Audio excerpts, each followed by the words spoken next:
Next, the Green Bay Packers. They're over under 9.5. They did pretty well last season despite some early injuries to Jordan Love. They added Matthew Golden as the primary weapon. They finally spend a first round pick on a wide receiver, which they haven't done in like 30 years. Aaron Rodgers is probably really mad right now. But again, they're over under 9.5, just like everybody else. What did you have for the Packers? Yeah, I had him just going right over that 10 wins. I do think, Jordan Love not being healthy last season kind of cost them a couple of wins, but I do think they have a really good defense. I mean, we heard rumors that they were trying to trade from Micah Parsons, so maybe they get it done. Who knows? Yeah, But we're yeah, recording this on August 28th, so maybe by the time you listen to this, he is a Packer. We'll see. we'll see. We'll see. The rumors are floating out there. So I do think 10 wins is definitely easy, but again, they have to play the Lions twice. They have to play the Vikings twice. They have to play the Bears twice. So I probably would have been much higher if they weren't in the NFC North, but I'll give them 10 wins here. I'm really high on this team. I'm going 11 wins over.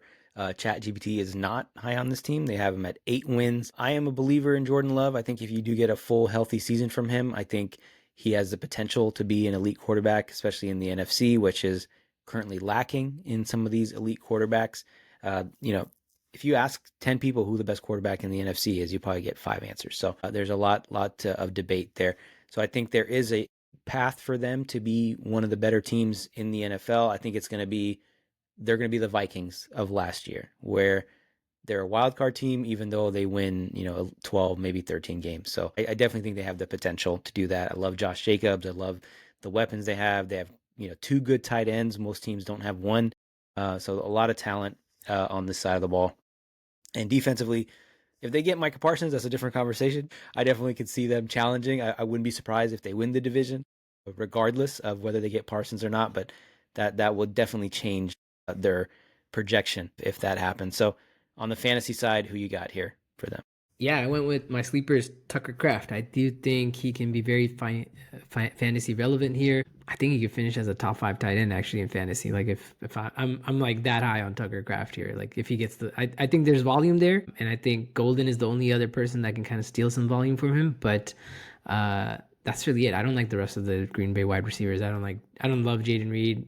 Don't love Romeo Dobbs. I don't love any of those guys, right? Like they're just whatever. Like Christian Watson still there? I have no clue. He's there. He's never healthy, so I wouldn't He was even never healthy, count him right? as part of Yeah. the conversation. Yeah. Yeah. So Who's your I bust? don't like the rest of this.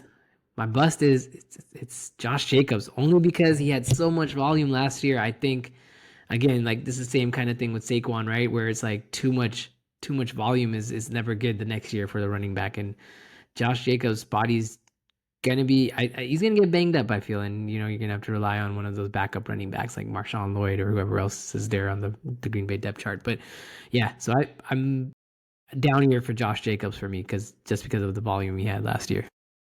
Yeah, they definitely leaned on him heavily, especially those 2 games that Jordan Love missed. And then as they were bringing him along slowly, they definitely leaned on Jacobs. I still think he's going to be great.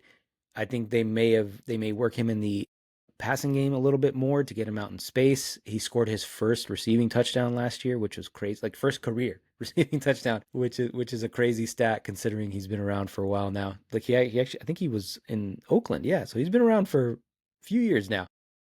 So I was very shocked to see that, but he's a great player, and I think he'll have plenty of success.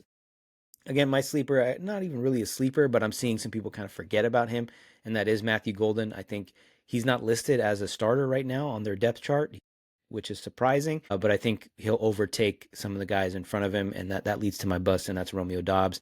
He's another one of those guys that's like a knucklehead. He always seems to be clashing with coaches, and he has issues with drops and things like that.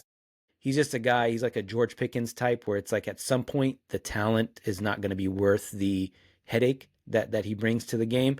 And eventually they'll not move on from him, but definitely, push him down the pecking order, especially as Golden and Love get more comfortable.